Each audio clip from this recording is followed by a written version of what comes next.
والله أن نخجل إذا وقفنا بين يدي ربنا استغفر الله وتوب إليه، إنا لله وإنا إليه راجعون، إنا لله وإنا إليه راجعون. دين الله أمانة عندنا، وإنه لذكر لك ولقومك وسوف تسألون.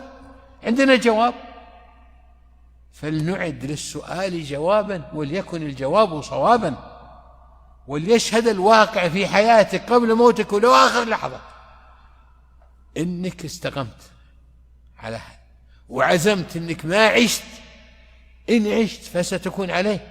ترى جاء رجل إلى النبي صلى الله عليه وسلم عبد ليهودي في خيبر، وعرض النبي صلى الله عليه وسلم عليه الإسلام فأسلم، وقال يا رسول الله كيف أفعل بغنمي غنم اليهودي؟ فأمره صلى الله عليه وسلم ليهشها وتذهب إلى صاحبها، هشها وذهبت إلى صاحبها. بدأت المعركة وقاتل مع النبي صلى الله عليه وسلم. هالعبد ذا قال يتم محله، قاتل مع النبي صلى الله عليه وسلم، كان من أول الشهداء.